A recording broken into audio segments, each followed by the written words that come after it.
Hello दोस्तों, आप सभी का स्वागत है आपके अपने यूट्यूब चैनल मिशन राजस्थान में। इस चैनल पर हम अभी रीट 2021 को टारगेट करते हुए प्रिपरेशन करवा रहे हैं। जैसा कि आप अपनी स्क्रीन पे देख सकते हैं, आज का हमारा टॉपिक है त्रिभुज ट्रायंगल।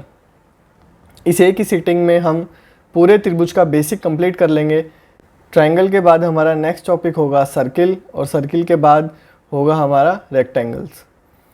बेसिक कंप्लीट करने के बाद हम रैपिड फायर के अंदर क्वेश्चंस यहाँ पे सॉल्व करना शुरू करेंगे। सबसे पहले हम प्रीवियस ईयर के क्वेश्चंस लेंगे और उसके बाद में यहाँ पे प्रैक्टिस सेट को सॉल्व करवाएंगे। एडवांस मैथ्स के ख़त्म होने के बाद आपके अर्थमेटिक मैथ में यहाँ पे शुरू करूँगा, जिसमें profit and loss, ratios, CI, ये सभी टॉपिक हम बहुत ही बेसिक तरीके से एग्ज़ाम में जिन ईजी शॉर्ट ट्रिक्स को यूज़ करते हुए आपको क्वेश्चन सॉल्व करने हैं, वो सब मैं आपको यहाँ पे बताऊँगा। चलिए हम हमारा आज का टॉपिक शुरू करते हैं। ट्रायंगल। सबसे पहली बात हमें ध्यान रखनी है, तीन रेखाखंडों से घिरी बंद आकृति को क्या बोलते हैं? ट्रायंगल बोलते हैं। ये इस रेखाखंड की जगह वो यहाँ पे किरण या फिर रेखा दे सकता है। तीन रेखाओं से घिरी आकृति को ट्रायंगल बोलते हैं? नहीं बोलते। तीन किरणों से घिरी बंद आकृति को त्रिभुज बोलते हैं? नहीं बोलते। तो फिर किसे बोलते हैं? तीन रेखाखंडों से घिरी बंद आकृति को। रेखाखंड और किरण में क्या डिफरेंस होता है? अगर आपको इसके बारे में जानकारी नहीं है तो आप पहले जाके हमारा बेसिक ज्योमेट्री का वीडियो देखिए। तीनों कोणों का योग 180 होता है। ट्रायंगल के अंदर तीन कोण होते हैं। एक मैं बेसिक ट्रायंगल बना के दिखा देता हूँ आपको। ये एंगल A, ये एंगल B और ये एंगल C। इन तीनों कोणों का योग क्या होता है? 180 डिग्री होता है। एक त्रिभुज के कुल 6 अवयव होते हैं। 6 अवयव से हमारा क्या मतलब है? अवयव होते क्या हैं, पहले तो आपको ये समझना है। इस तरीके के क्वेश्चंस रीट में पूछे जाते हैं। हमें यहाँ पे ये ध्यान रखना है कि अवयव क्या होते हैं। जितनी भी साइड्स होती हैं और जितने भी एंगल्स होते हैं, पहले तो आप पे काउंट करना है कितनी साइड्स हैं। तो यहाँ पे साइड कितनी है? 1, 2 और 3। यहाँ पे 3 साइड्स हैं। और एंगल कितने हैं? 1, 2 और 3। तो कितने एंगल हो गए? 6 एंगल हो गए। अब आपको ये देखना है कि आप यहाँ पे विकिरण कितने डाल सकते हैं। विकिरण का एक सबसे सिंपल तरीका ये होता है कि किसी भी शीट से, किसी भी स्टार्टिंग पॉइंट से आप राइट वाला और लेफ़्ट वाला अगर बिंदु छोड़ दें, उसके बाद जो बिंदु बचता है उससे अगर आप इसको सीधी रेखा से जोड़ दें तो उसे बोलते हैं उसका विकिरण। तो यहाँ इस त्रिभुज में आप देखेंगे, अगर मैं इस स्टार्टिंग पॉइंट से दायां और बायां छोड़ दूं तो और कोई मुझे यहाँ पे बिंदु मिलता ही नहीं है। तो यहाँ पे मैं विकिरण डाल ही नहीं सकता। त्रिभुज का कोई विकिरण नहीं होता। चतुर्भुज में विकिरण होते हैं, और वो कितने होते हैं, कैसे डाले जाते हैं, जब चतुर्भुज हमारा टॉपिक आएगा तब हम वहाँ पे उसको पढ़ लेंगे। तो त्रिभुज में कितने अवयव होते हैं? कुल 6 अवयव होते हैं। 3 साइड्स हो गई, 1, 2, 3, और 3 ही क्या हो गए? कोण हो गए, 1, 2, 3। तो टोटल कितने हो गए? 6 अवयव हो गए। विकिरण यहाँ पे होते नहीं है, तो विकिरण हो गए 0। त्रिभुज के प्रकार। अब त्रिभुज कितने टाइप के होते हैं? तो हमें इसका क्लासिफिकेशन पढ़ना है 2 तरीके से। पहला टाइप है भुजाओं के आधार पे। तो भुजाओं के आधार पे कितने तरीके के ट्रायंगल होते हैं? 3 तरीके के होते हैं। समबाहुभुज, समद्विबाहुभुज और विषम बाहुभुज। इन सबको डायग्राम के थ्रू भी देखेंगे। समबाहुभुज की सारी साइड्स, समबाहु मतलब उसकी सारी बाहें जो हैं वो त्रिभुज की क्या होती हैं? बराबर होती है, सम होती हैं। समबाहुभुज के अंदर क्या होता है? जितनी भी भुजाएं होती है, बाहु होती है किसकी? त्रिभुज की, वो क्या होती है? सम होती है। सम मतलब बराबर होती है। सम द्विबाहु मतलब 2 बाहें, द्विबाहु मतलब 2 बाहें क्या होती हैं? बराबर होती हैं त्रिभुज की। और विषम बाहु मतलब, विषम मतलब अलग अलग होना। सम नहीं है तो मतलब विषम है। सभी भुजाएं जो हैं त्रिभुज की वो अलग अलग हैं। तो चलिए इसका मैं आपको एक डायग्राम के थ्रू समझा देता हूँ। समबाहु मुझे बनाना है, तो सबसे पहले मैंने यहाँ एक रेखाखंड खींचता हूँ मैं 2 सेंटीमीटर का।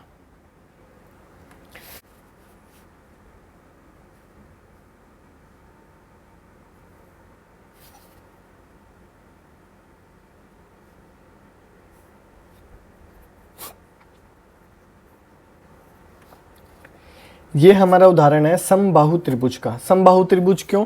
क्योंकि अगर आप इसकी किसी भी साइड को देखेंगे तो ये कितनी आ रही है? यहाँ से लेके और यहाँ तक कितना है? 2 सेंटीमीटर है। यहाँ से लेके यहाँ तक कितना है, 2 सेंटीमीटर है।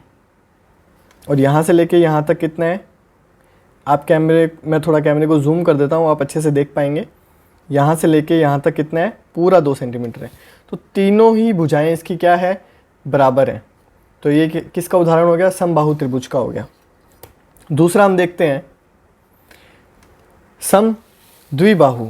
समद्विबाहु में क्या होगा, 2 भुजाएं क्या होंगी, आपस में बराबर होंगी।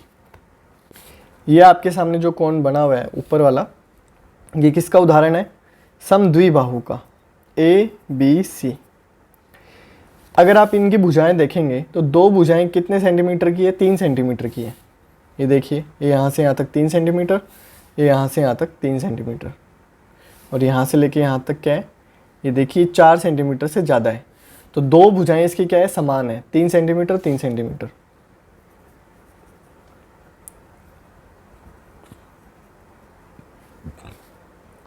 तो ये किसका उदाहरण होगी, समद्विबाहु की। और विषम बाहु त्रिभुज क्या होता है, तीनों ही साइड्स इसकी क्या होती हैं, अलग अलग होती हैं।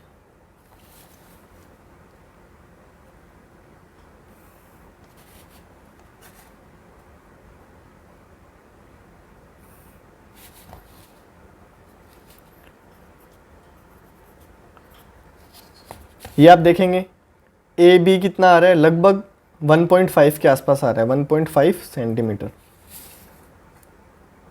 और ये 4.3 के आसपास आ रहा है, 4.3 सेंटीमीटर। और ये कितनी आ रही है, ये मैंने रफली डायग्राम बनाए हैं आपको सिर्फ समझाने के लिए, 4.5 सेंटीमीटर के आसपास आ रहे हैं। तो आप देख रहे हैं तीनों साइड्स ही क्या है, अलग अलग हैं। तो ये किसका उदाहरण है, विषम बाहु त्रिभुज का उदाहरण है। दूसरा क्लासिफिकेशन होता है कोणों के आधार पर। यहाँ पे हम बात कर रहे हैं जो त्रिभुज के कोण हैं, ये वाले कोणों के आधार पे भी त्रिभुज को बांटा गया है। तो कितने तरीके के त्रिभुज हो सकते हैं, पहला है न्यून कोण, समकोण और अधिक कोण। न्यून कोण, समकोण और अधिक कोण क्या होते हैं, अगर आपको ये नहीं पता आप जाके हमारे चैनल पर ज्योमेट्री की बेसिक वीडियो जो हमने बनाई है उसको आप देखिए, उससे आपको बहुत फ़ायदा होने वाला है। न्यून कोण मतलब जो त्रिभुज बनेगा उसमें एक कोण क्या होगा, न्यून कोण होगा, मतलब 90 डिग्री से कम का होगा। समकोण का उदाहरण, ये जो मैंने त्रिभुज बनाया है ये समकोण का ही उदाहरण है। न्यून कोण का ये क्या है, ये आप देखेंगे सभी कोण क्या हैं, 60 डिग्री के हैं। जो समबाहु त्रिभुज होता है उसके सभी कोण 60 डिग्री के होते हैं, ये हम आगे पढ़ने भी वाले हैं। आप यहाँ पे देख लें, ये तीनों ही कोण क्या है, 60 डिग्री के हैं। तो ये किसका उदाहरण है, न्यून कोण का। और अधिक कोण में क्या होता है, अधिक कोण मैं आपको चित्र बना के दिखा देता हूँ।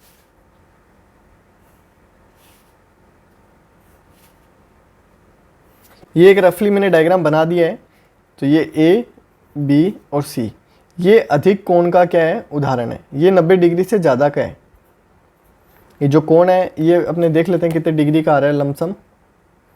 ये लमसम आ रहा है 120 डिग्री का। कितना आ रहा है, 120 डिग्री का।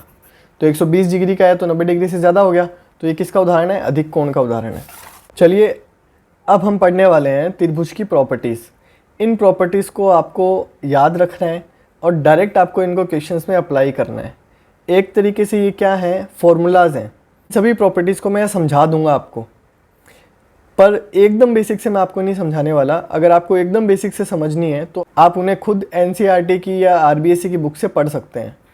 और यहाँ पे मैं आपको जिस तरीके से बताऊँगा वो आपको वैसे समझ में आ जाएंगी। जितना रीड के लिए आपको सफिशिएंट है, जितना एक बेस बनाने के लिए सफिशिएंट है, उतना बेसिक से मैं यहाँ पे आपको समझा ही दूंगा। तो पहली प्रॉपर्टी है, त्रिभुज की 2 भुजाओं का योग तीसरी भुजा से बड़ा होता है, वह 2 भुजाओं का अंतर तीसरी से छोटा होता है। तो इसको समझने के लिए अगर मैं इस त्रिभुज को नापूँ, यहाँ इसकी भुजाओं का मैं नाप लेता हूँ। ये 3 सेंटीमीटर है, ये भी 3 सेंटीमीटर है, 6 सेंटीमीटर। और ये मैंने यहाँ से देखा तो ये आ रहा है लमसम 4.2 के आसपास। अगर मैं AB और BC को जोड़ दूं तो 3 और 3 कितनी हो गई, 6 हो गई। अब 6 किससे बड़ा है, 4.2 से बड़ा है। 6 किससे बड़ा है, 4.2 से बड़ा है। अब अगर मैं BC और AC को जोड़ूं तो 3 और 4.2 क्या हो गया, 7.2। ये किससे बड़ा है, इस 3 से बड़ा है। और अगर मैं AC और AB को जोड़ूं तो ये 3 और ये 4.2 कितना हो गया, 7.2। ये BC से बड़ा है। तो हमें ये इतनी बात तो समझ में आ गई कि त्रिभुज की कोई भी दो भुजाओं को हम जोड़ें तो वो तीसरी भुजा से क्या होती है, बड़ी होती है।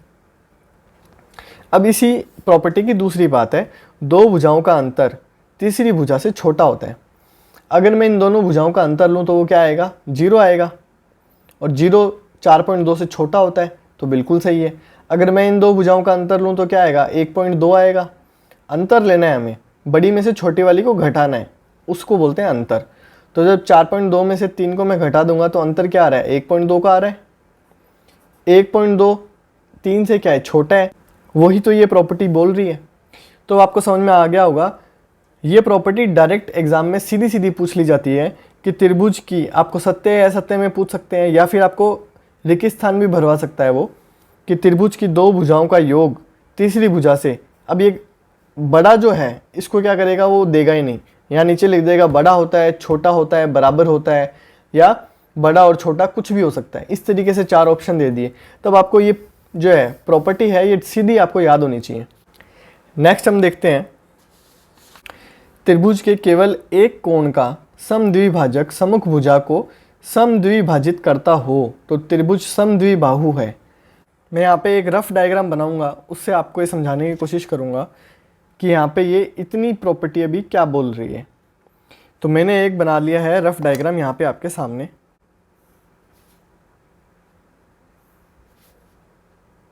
मैं यहाँ पे ये कह रहा हूँ कि अगर मैं केवल एक कोण का समद्विभाजक, इस कोण का अगर मैं समद्विभाजक मतलब जितना ये हो गया बराबर बराबर, मान लेते हैं ये इतना कोण यहाँ से लेके यहाँ तक कितने डिग्री का है, 30 डिग्री का है, तो यहाँ से लेके यहाँ तक भी कितने डिग्री का होगा, ये 30 डिग्री का बराबर होगा। अगर एक कोण का समद्विभाजक सम्मुख भुजा को समद्विभाजित करता है, अगर मैं ये किरण को बढ़ाऊं,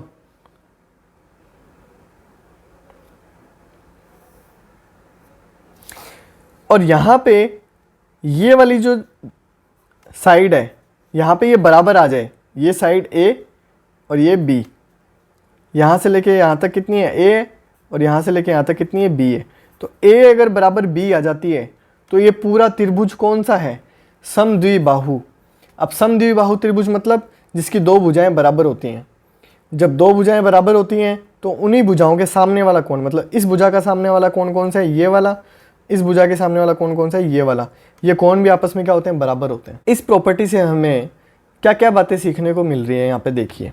नंबर 1 बात, अगर एक कोण को समद्विभाजित करते हुए एक किरण सामने वाली भुजा को, सम्मुख भुजा को समद्विभाजित कर देती है, मतलब इस कोण को बराबर हिस्सों में बांटने वाली किरण अगर सामने वाली रेखाखंड को बराबर बांट देती है, तो इसका मतलब क्या है, ये जो त्रिभुज है ये क्या है, समद्विबाहु है। अगर वो नहीं बांट पाती तो वो त्रिभुज समद्विबाहु नहीं होगा। और अगर त्रिभुज समद्विबाहु है तो समद्विबाहु त्रिभुज की विशेषता क्या होती है कि दो भुजाएं बराबर होती हैं, और जो इन भुजाओं के सामने वाले कोण क्या होते हैं, आपस में बराबर होते हैं। इतनी बात हमने अभी तक सीख ली। अब आगे क्या बोल रहा है, अगर तीनों शीर्षों से तीनों भुजाओं को समद्विभाजित करे तो त्रिभुज समबाहु होगा। अब इतनी बात तो हमने देख ली। अब मैंने एक्सपेरिमेंट के तौर पे क्या किया, इस भुजा से भी मैंने क्या किया, इसका समद्विबाहु, इस कोण का समद्विबाहु जब मैंने बढ़ाया तो मैंने क्या देखा कि ये यहाँ से लेके यहाँ तक की जो दूरी थी जो थी C, और यहाँ से लेके यहाँ तक की जो दूरी थी वो थी D। अब यहाँ पे मैंने देखा C बराबर D भी आ गया। C जितने सेंटीमीटर का था उतना ही D सेंटीमीटर है। इसका मतलब इस कोण को समद्विभाजित करते हुए जो किरण निकल रही है वो सम्मुख भुजा को, सामने वाली भुजा को भी बराबर हिस्सों में बांट रही है। और इसी तरीके से इस वाले कोण के साथ भी हुआ। तो अब कंक्लूजन क्या निकलता है, अब ये त्रिभुज कौन सा है, अब ये त्रिभुज हुआ समबाहु त्रिभुज। कौन सा त्रिभुज, समबाहु त्रिभुज।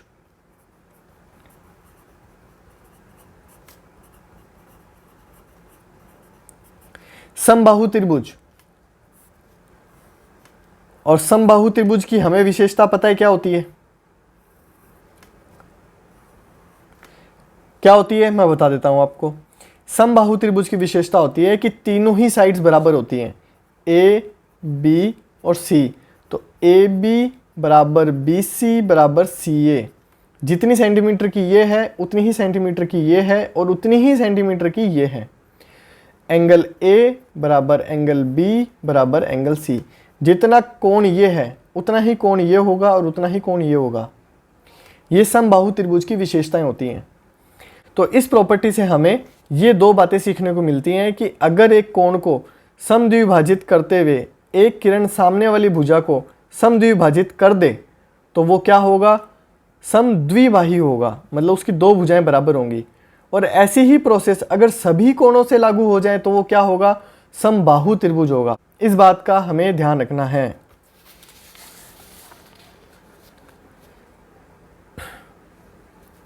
चलिए नेक्स्ट देख लेते हैं। त्रिभुज के किसी भी शीर्ष पर दो बहिष्कोण होते हैं और दोनों परस्पर बराबर होते हैं। इसको आप देखिए, मैंने एक त्रिभुज बनाया है, ये मैंने त्रिभुज बनाया,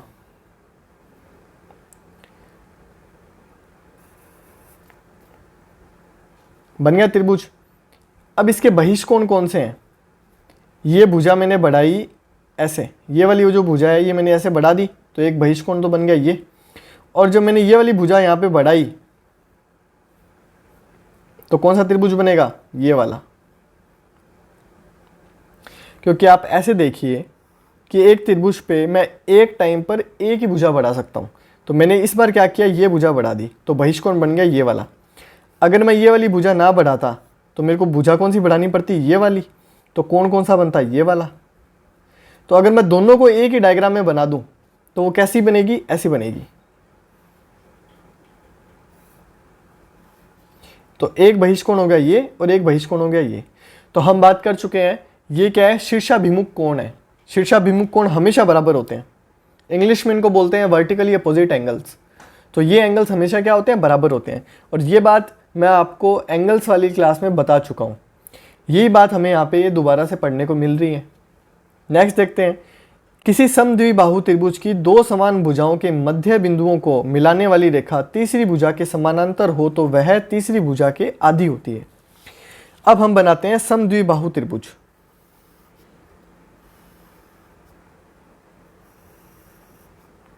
ये A, ये B और ये C मान लेते हैं 5 सेंटीमीटर है, तो ये कितनी होगी, 5 सेंटीमीटर। और ये मान लेते हैं 3 सेंटीमीटर। समद्विबाहु में ये कोण और ये कोण बराबर होते हैं। समान भुजाओं के जो सम्मुख कोण होते हैं, तो ये समान भुजाएं, इनके सम्मुख कोण क्या है, इसके ये है और इसके ये है, ये कोण क्या होंगे, आपस में बराबर होंगे। अब हमें ये प्रॉपर्टी क्या कह रही है, समद्विबाहु त्रिभुज की दो समान भुजाएं, ये एक भुजा और ये दो भुजाएं, ये समान भुजाओं के मध्य बिंदुओं को मिलाने वाली रेखा, मध्य बिंदु ये मान लेते हैं ये रे, मतलब अब ये 2.5 सेंटीमीटर है, ये भी 2.5 सेंटीमीटर है, इसी तरीके से ये भी 2.5 और ये भी 2.5। मध्य बिंदुओं को मिलाने वाली रेखा तीसरी भुजा के समानांतर हो। समानांतर मतलब इसके ये समानांतर होनी चाहिए, मतलब किसी भी बिंदु से अगर इनके दूरी निकाली जाए बीच की, वो हमेशा समान होनी चाहिए। समानांतर समझने के हिसाब से जो रेल की पटरियां होती हैं वो समानांतर होती हैं, जो रेखाएं एक दूसरे को कभी नहीं काटती वो समानांतर रेखाएं होती हैं।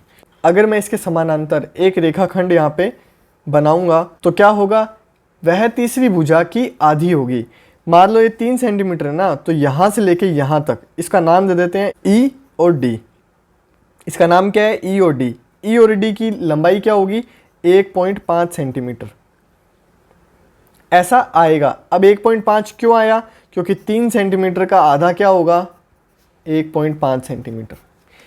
ये जो प्रॉपर्टीज़ हैं अगर आप सोच रहे हैं तो ये कैसे काम करेंगी, ये सीधे की सीधे क्वेश्चंस में अप्लाई होंगी। एग्जाम में क्या क्वेश्चन आएगा, एक ट्रायंगल दे देगा वो और लिख देगा यहाँ पे ये 4 सेंटीमीटर है, ये 4 सेंटीमीटर है, ये ऐसा निशान दे देगा, इसका मतलब ये भुजा इसके बराबर है, ये कोण इसके बराबर है, ये निशान दे देगा ऐसे, ये ऐसे वाला निशान दे देगा। अब बोल देगा ये है, ये मान लो बोल देगा 2 सेंटीमीटर है। अब वो बोलेगा ये मध्य बिंदु है, इससे मिल रही है, आपको इसकी दूरी बतानी है, वो सीधा ऐसे दे देगा। अब आप एग्जाम में क्वेश्चन कैसे सॉल्व करोगे, सीधे की सीधी ये जो प्रॉपर्टी है उसने एग्जाम में पूछ ली। अगर आपको इतना पता होता कि अगर समद्विबाहु त्रिभुज की जो समान भुजाएं हैं उनके मध्य बिंदुओं को मिलाने वाली रेखा अगर तीसरी भुजा के समानांतर हो तो वो उसकी क्या होती है, आधी होती है। ये सीधे सीधे आप वहां पे अप्लाई करेंगे और आपका आंसर आ जाएगा। नेक्स्ट है, त्रिभुज के तीनों शीर्षों से अलग अलग खींची गई रेखाएं जो सम्मुख भुजाओं के समानांतर हो। त्रिभुज के तीनों शीर्षों से अलग अलग खींची गई रेखाएं जो सम्मुख भुजाओं के समानांतर हो तो उनसे बने त्रिभुज का परिमाप मूल त्रिभुज के परिमाप का 2 गुना होता है तथा क्षेत्रफल 4 गुना होता है। ये बात बोल रहा है कि मैंने एक त्रिभुज बना रखा है। अब ये क्या कर रहा है, किसी भी त्रिभुज के, ये मैंने किसी भी त्रिभुज को एक त्रिभुज बना लिया, तीनों शीर्षों से अलग अलग खींचनी हमें रेखाएं, ठीक है, खींची गई रेखाएं जो सम्मुख भुजाओं के समानांतर हो। सम्मुख मतलब उस शीर्ष के सामने वाला मुख, सम्मुख मतलब उस शीर्ष से सामने वाला मुख, इसके समानांतर मैंने एक रेखा खींच दी, ये लो। ऐसे ही वो कह रहा है तीनों की खींचनी है तो ये लो, और ये लो। ये जो भुजा है ये इसके समानांतर है, ये जो भुजा है ये इसके समानांतर है, और ये जो भुजाएं हैं ये इसके समानांतर है। ये चीज़ आई आपको समझ में? तीनों शीर्षों से अलग अलग खींची गई रेखाएं जो सम्मुख भुजाओं के समानांतर हैं। ये वाली इसके है, एक निशान, एक तीर का निशान है, ये 2 तीर के निशान वाली इसके है, और ये 3 तीर के निशान वाली इसके समानांतर है। आगे देखते हैं। तो इससे बनने वाले त्रिभुज का परिमाप, तो ये जो त्रिभुज बना ABC, ये जो त्रिभुज बना इसका जो परिमाप है, परिमाप क्या होता है, परिमाप को आप ऐसे समझ लीजिए कि एक पार्क है, एक त्रिभुजाकार क्या है, पार्क है जिसमें आप घूमने जाते हो। कोई बच्चा उसकी दीवार पे चल रहा है, एक ये जो पिलर है यहाँ पे, एक उस पिलर से शुरू होता है उस दीवार पे चलना और घूमता हुआ वापस उसी पे आ जाता है। तो ये क्या है, उसका परिमाप है, उस पार्क का परिमाप है। तो यहाँ पे अगर परिमाप A इस बिंदु से इस बिंदु को जोड़ा, इस बिंदु से इस बिंदु को जोड़ा, इस बिंदु से इस बिंदु को जोड़ा, तो हमारा मूल त्रिभुज, ओरिजिनल त्रिभुज तो ये था अंदर वाला, और हमने क्या किया, उसके समानांतर क्या भुजाएं खींची है। तो मूल त्रिभुज का जो अब नया त्रिभुज बन रहा है इसका परिमाप क्या होगा, 2 गुना हो जाएगा। अगर उदाहरण के लिए मैं आपको समझाऊं, ये 2 सेंटीमीटर है, ये 2 सेंटीमीटर है, यहाँ से लेके यहाँ तक ये भी 2 सेंटीमीटर है, और ये भी 2 सेंटीमीटर है। तो कुल परिमाप छोटे वाले ट्रायंगल का क्या हो गया, मैं इसको नाम दे देता हूँ EDF। तो DEF त्रिभुज का परिमाप क्या होगा,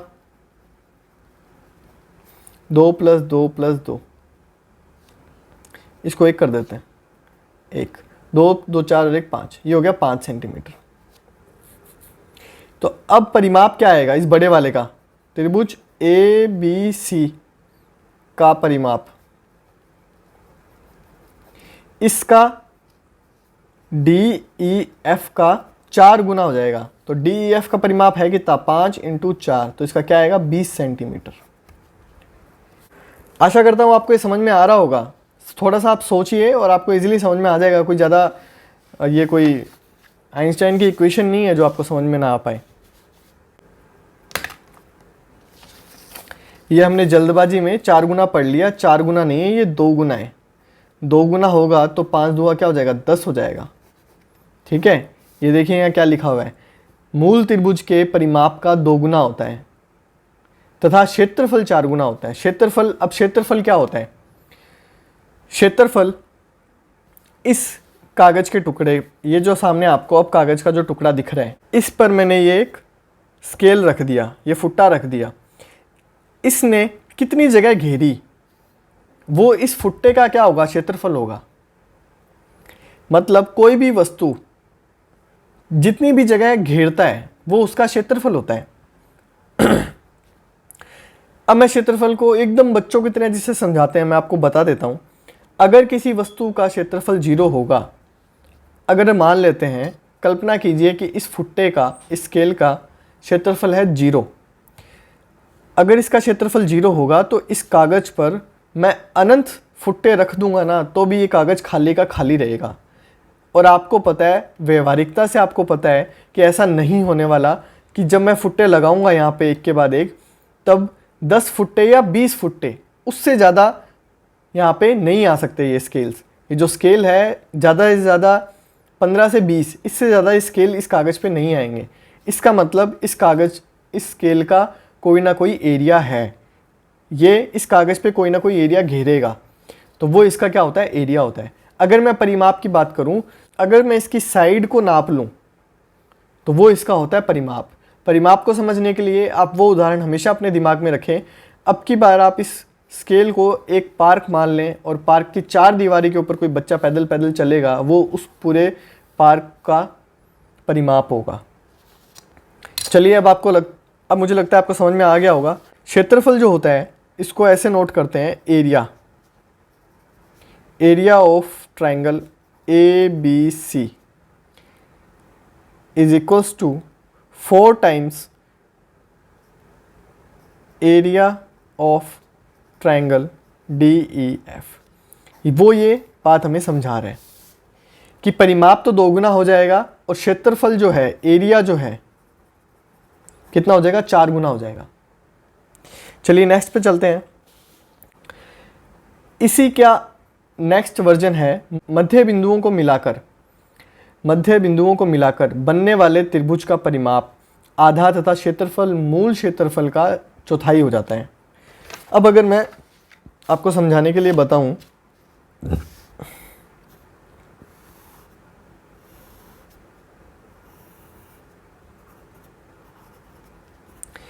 AB का मध्य बिंदु है ये, AC का मध्य बिंदु है ये, और BC का मध्य बिंदु है ये आपको मानने हैं। मैं आपको समझाने के लिए बता रहा हूं ऐसा कि आप ऐसे मान सकते हैं।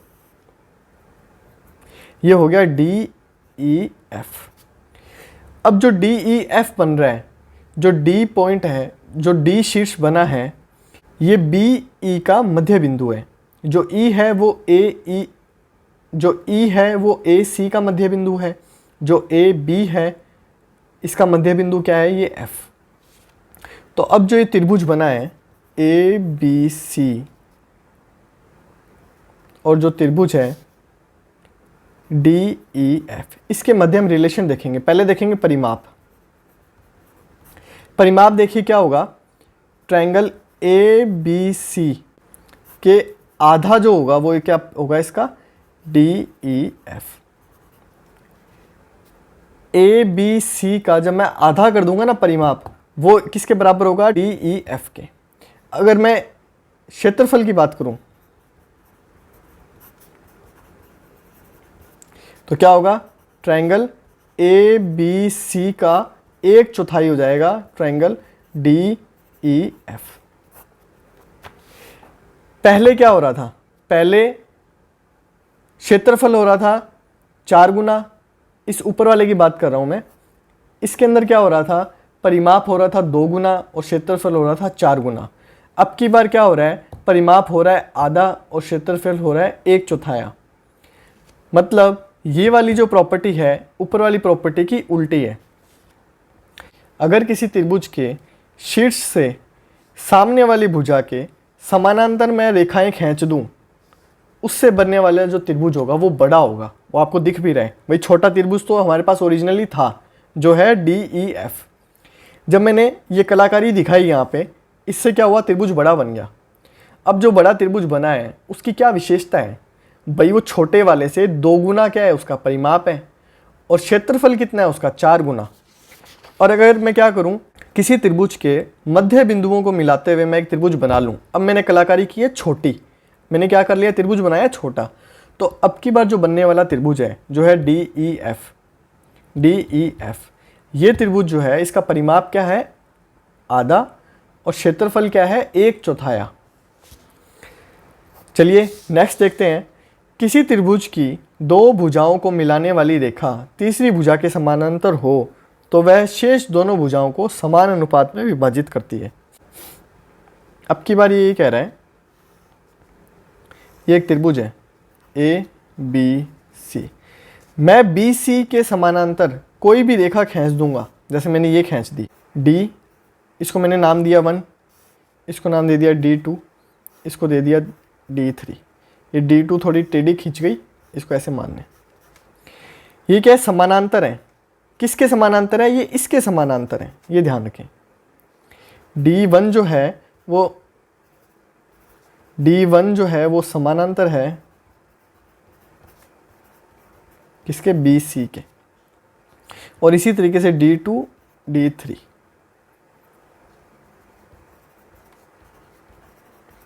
अब जब समानांतर हैं तो जितना अनुपात ये बन रहा है, तो ये जो भुजाएं हैं ए बी और ए ई, ये समान अनुपात में विभाजित हो जाएंगी।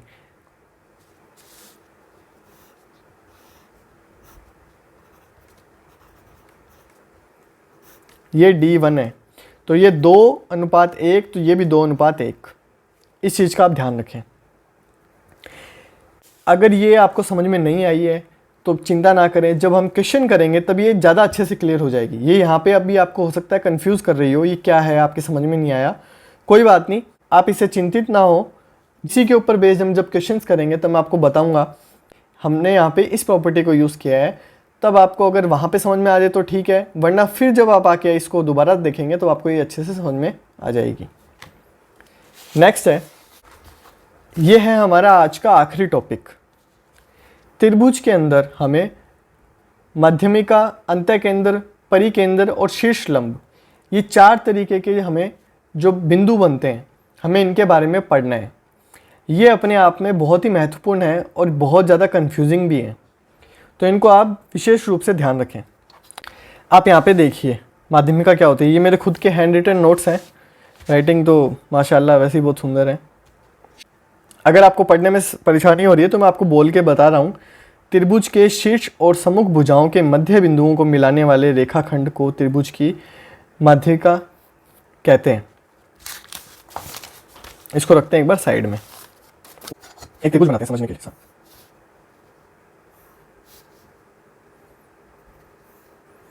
यह हमारे सामने है त्रिभुज। त्रिभुज के शीर्ष और सम्मुख भुजाओं के मध्य बिंदुओं को मिलाने वाली रेखाएं। तो ये है शीर्ष, इसके सम्मुख का मध्य बिंदु हो गया ये है शीर्ष, इसका सम्मुख बिंदु, सम्मुख भुजा का मध्य बिंदु, ये ध्यान रखें।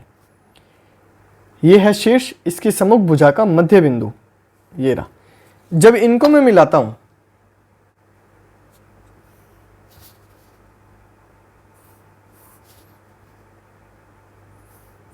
अब जो ये बिंदु हमें प्राप्त हुआ है, ये इसको क्या बोलते हैं, माध्यमिका बोलते हैं। अब माध्यमिका की हमें विशेषता पढ़नी है कि माध्यमिका होता क्या है। ये जो बिंदु होता है, ये तीनों ही माध्यमिका, ये जो माध्यमिका बनी है, जैसे मैं नाम दे देता हूं A B C D E F. तो जो बी ई माध्यमिका है, बी ई सी एफ और ए डी, ये 3 माध्यमिका में मिली हैं। तो बी ई का, इसका नाम दे देते हैं ओ। तो बी ओ और ओ बराबर होगा सी ओ ओ एफ के, बराबर होगा ए ओ और ओ डी के, जो कि क्या होगा 2:1 होगा। इस बात को आपको गांठ बांध लेनी है कि माध्यमिका के ये निष्कर्ष होते हैं। क्या निष्कर्ष होते हैं? पहले तो क्या होता है, माध्यमिका होती क्या है? शीर्ष से सामने वाली भुजा के मध्य बिंदुओं को मिलाने वाली जो रेखाएं होती हैं, ये शीर्ष है, इसके सम्मुख भुजा जो है इसका मध्य बिंदु मैंने मिला दिया। ये सी शीर्ष है, इसकी सम्मुख भुजा का मध्य बिंदु हुआ एफ, मैंने उसको एक रेखा से मिला दिया। ये बी शीर्ष है, इसका सम्मुख भुजा जो क्या है ए सी, इसका मध्य बिंदु है ई, मैंने इसको इससे मिला दिया। तो हमें क्या प्राप्त हो गया? ओ प्राप्त हो गया। अब जो मैंने एक कंक्लूजन निकाला है कि बी ओ ओ ई, बी ओ ओ ई, सी ओ ओ एफ, सी ओ ओ एफ, फिर है ए ओ ओ डी, ए ओ ओ डी, ये क्या होगा? 2:1 होगा।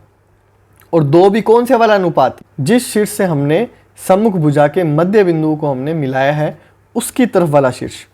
मतलब ये 2 अनुपात 1 होगा। अगर मैं AD की बात करूं तो ये 2 होगा, ये 1 होगा। अगर मैं FC की बात करूं तो ये 2 होगा, ये 1 होगा। इसका आप जरूर ध्यान रखें। इस O का नाम होता है केंद्रक और नाम होता है मध्य केंद्र। इंग्लिश में इसको बोलते हैं सेंट्रोइड। केंद्रक, मध्य केंद्रक और सेंट्रोइड, इसमें से जो भी नाम आपको अच्छा लगे आप इसको याद कर सकते हैं, पर आपको ये याद जरूर रखना है कि माध्यमिका जिस बिंदु पे मिलती है इस O को, इस O का नाम होता है वो है केंद्रक, मध्य केंद्रक और सेंट्रोइड। अब एक चीज़ और आती है कि जो माध्यमिकाएं होती है वो त्रिभुज को कितने भागों में बांट देती हैं।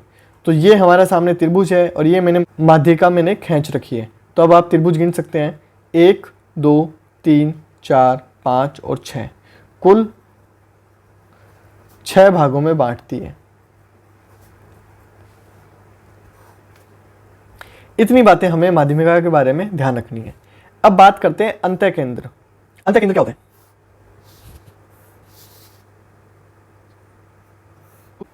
अंतः केंद्र समझ लीजिए कि जो त्रिभुज के तीनों कोण हैं इनको मैं बराबर चीरते हुए एक रेखाखंड निकालूंगा। इन तीनों ही कोणों की, वो तीनों ही रेखाखंड जिस बिंदु पे मिलेंगी उसे क्या बोलेंगे? अंतः केंद्र। ये मैंने अंदाजे से बांट दिए।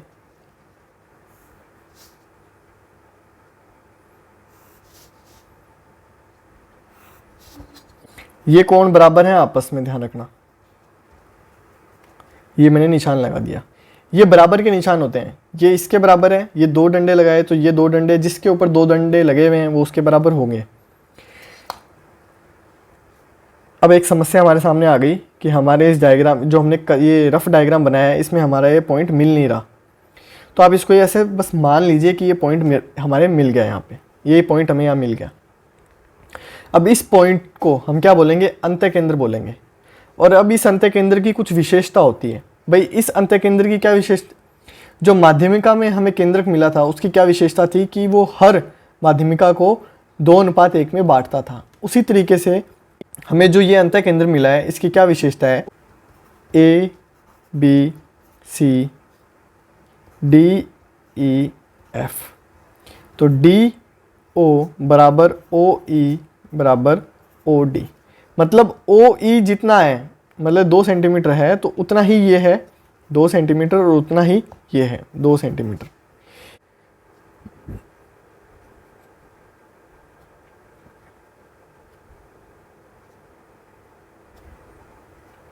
इससे होगा क्या, जो आप 2 सेंटीमीटर खोलते हुए प्रकार को यहाँ लगाएंगे तो वो पूरा का पूरा एक सर्किल यहाँ पे अंदर ड्रॉ हो जाएगा। बहुत ही सुंदर सा प्यारा सा सर्किल यहाँ पे ड्रॉ हो जाएगा। क्योंकि सर्किल की रेडियस क्या होती है? वो समान होती है। सर्किल की जो त्रिज्या होती है, वृत्त के केंद्र से वृत्त के बाहर वाली परिधि जो होती है उससे समान दूरी जब होती है उसे वृत्त की त्रिज्या बोलते हैं। और वो यहाँ पे आपको पता है समान है, तो यहाँ पे एक सुंदर सा इन सेंटर सर्किल बन जाएगा। इस वृत्त को क्या बोलेंगे? अंतःवृत्त बोलेंगे। इस वृत्त का क्या नाम है? नाम इसका क्या है? अंतःवृत्त। कुछ भी ध्यान नहीं रखना है। अंतः केंद्र क्या होता है? कोणों से संबंधित होता है। कोणों के समद्विभाजक जिस बिंदु पे मिलते हैं उस बिंदु को केंद्रक मानते हुए जब आप एक वृत्त बनाएंगे तो क्या मिल जाएगा आपको? अंतःवृत्त मिल जाएगा। बस इतना आपको ध्यान रखना है। अब बात करें कि वृत्त की त्रिज्या कैसे निकालें। इसका एक फॉर्मूला होता है, वो क्या होता है?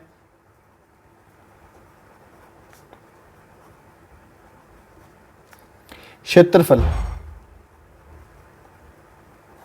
किसका क्षेत्रफल? त्रिभुज का क्षेत्रफल। त्रिभुज का क्षेत्रफल और त्रिभुज का अर्ध परिमाप। त्रिभुज के क्षेत्रफल के अंदर जब आप उसके परिमाप का आधा करके जब आप भाग दे दोगे तो इसकी क्या आ जाएगी? वृत्त की त्रिज्या आ जाएगी। और दूसरा इससे क्या निष्कर्ष निकलता है कि आपको जो ये कोण दिख रहा है, एक तो ये कोण आप देख लीजिए और एक आप ये कोण देख लीजिए, इनके मध्य क्या रिलेशन बना है। वो रिलेशन ये है कि एंगल बी ओ ले लेते हैं, बी ओ सी क्या होगा 90 डिग्री प्लस एंगल बी ए सी। ये जो कोण है, इस कोण के अंदर मैं जब 90 डिग्री प्लस कर दूंगा तो क्या आएगा, ये कोण आएगा। एक ये कंक्लूजन हमें ध्यान रखना है। अब हम बात कर रहे हैं परिकेंद्र की। परिकेंद्र से आपको ध्यान रखना है लंब सम द्विभाजक। माध्यमिका में क्या था कि हमने क्या किया, सामने वाली शीर्ष से सामने वाली भुजा का जो मध्य बिंदु है उससे उसको मिला दिया। ऐसा हमने तीनों शीर्षों से जब किया तो हमें क्या मिल गई, माध्यिका का मध्य बिंदु मिल गया। उसे हम क्या बोलते हैं, केंद्रक बोलते हैं। अंतःकोण में हमने क्या किया, सभी कोणों को समद्विभाजित करते हुए एक रेखाखंड निकाल दिया। वो तीनों ही रेखाखंड जिस बिंदु पे मिले उसे हमने बोल दिया अंतःकेंद्र। परिकेंद्र में क्या होगा, जितनी भी भुजाएं हैं उनका लंब समद्विभाजक हम कर देंगे तो हमें क्या मिल जाएगा, परिकेंद्र मिल जाएगा। किसी भी भुजा का लंब समद्विभाजक कैसे निकालते हैं, जिस भुजा का हमें लंब समद्विभाजक निकालना है उसका तरीका देखो क्या होता है। हमें एग्जाम में पूछने नहीं वाला, फिर भी मैं आपको यहाँ पे दिखा रहा हूँ कि लंब समद्विभाजक क्या होता है। मैंने ये भुजा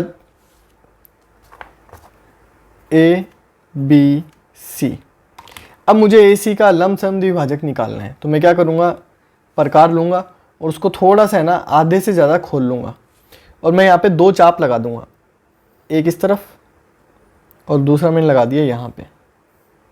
उसी तरीके से मैं इस ए पे रखते हुए भी ये काम करूँगा और मुझे दो बिंदु निकालने हैं तो मैंने एक बार दोबारा से यहाँ पे इंटरसेक्ट करवा दिया। अब मैं इन दोनों ही बिंदुओं को मिला दूंगा आपस में।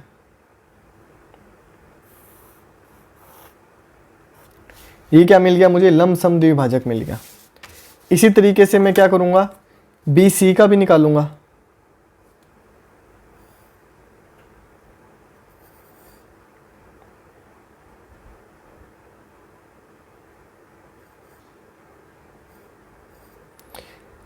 इसको भी मिला दूंगा।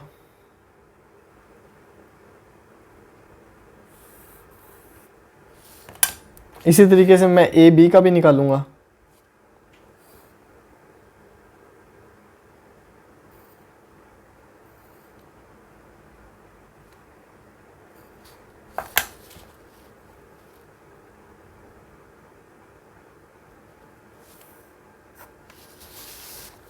अब आपको यहाँ पे क्या मिल गया है, परिकेंद्र मिल गया है, जो कि आपको यहाँ ये दिख रहा है। ये मेरा क्या है, परिकेंद्र है। अब परिकेंद्र की क्या विशेषताएं होती हैं। परिकेंद्र जो होता है वो सभी शीर्षों से, ये शीर्ष है ए, इससे समान दूरी पे होता है, ये बी और ये सी। तो ए ओ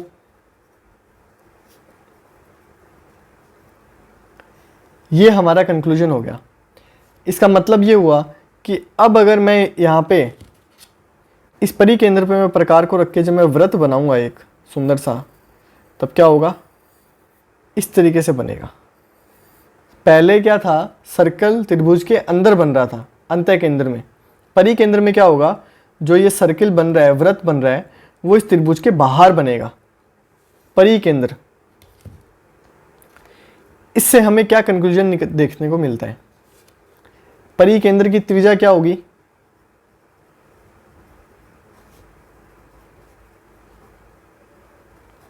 परिकेंद्र की त्रिज्या होने वाली है A B into B C into A C, भाग कर देंगे 4 एरिया।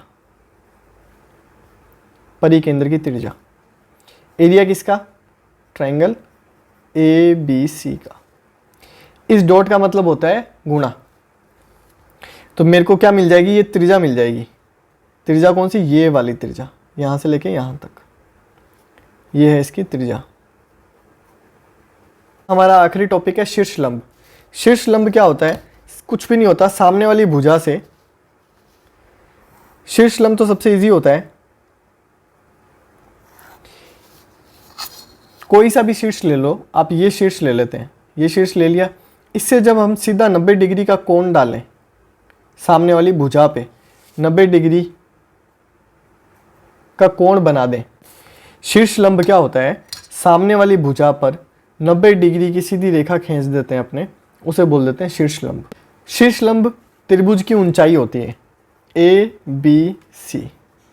इस ABC ट्रायंगल ABC की ये क्या होती है, AD ऊंचाई होती है। और ऊंचाई हमारे क्या काम आती है, एरिया निकालने के काम आती है। एरिया ऑफ ट्रायंगल ABC क्या होती है, half into base into height. ये क्या होता है, एरिया का फॉर्मूला होता है, क्षेत्रफल का ये क्या होता है, फॉर्मूला होता है। हाफ इंटू बेस मतलब हमारा बेस क्या है, BC बेस है, तो half into BC height. Height हमारी क्या है, AD हमारी हाइट है, तो AD क्या होगा, शीर्ष लंब होगा। इस चीज़ का आप ध्यान रखें। और अब बात करते हैं स्टार, सुपरस्टार, महत्वपूर्ण बात कि जो समबाहु त्रिभुज होता है ना, जिसकी तीनों भुजाएं बराबर होती हैं, उसके अंदर माध्यिका, अंतःकेंद्र और परिकेंद्र, शीर्ष लंब सभी एक ही बिंदु होते हैं।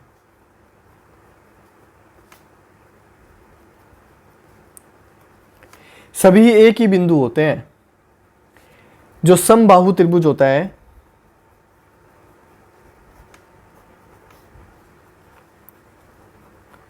समबाहु त्रिभुज की मैं बात कर रहा हूं, तो माध्यमिका, अंतःकेंद्र, परिकेंद्र और शीर्ष लंब चारों ही क्या होते हैं, एक ही बिंदु होते हैं। और सम द्विबाहु त्रिभुज की मैं बात करूं अगर, तो इसके अंदर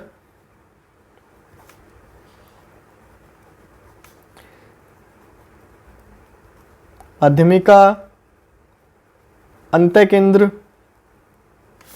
परिकेंद्र,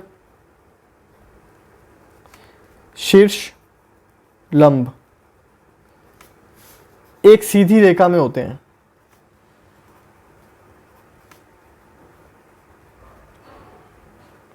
एक सीधी रेखाखंड पर होते हैं।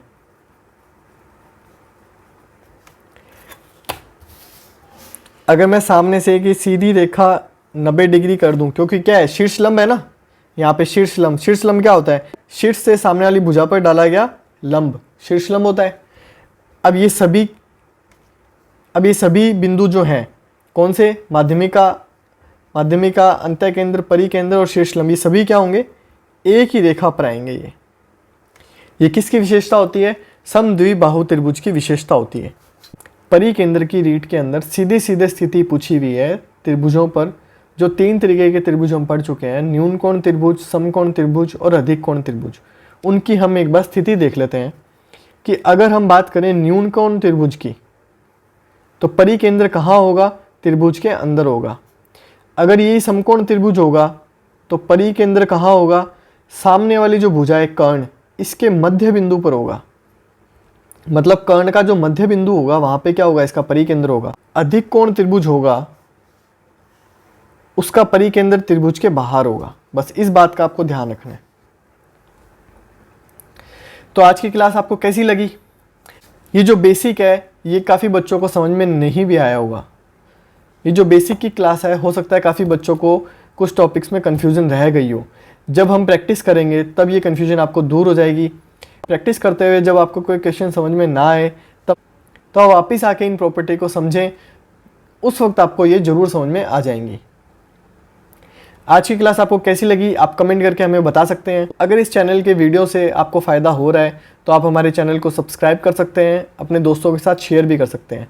इस चैनल पर हम रीड स्टूडेंट्स के लिए यूज़फुल कंटेंट लाते रहते हैं। तो चलिए आपसे मिलते हैं इसी तरीके की एक नई इन्फॉर्मेटिव क्लास के अंदर। तब तक के लिए घर में रहें, स्वस्थ रहें, अपना और अपने घर वालों का ध्यान रखें। धन्यवाद।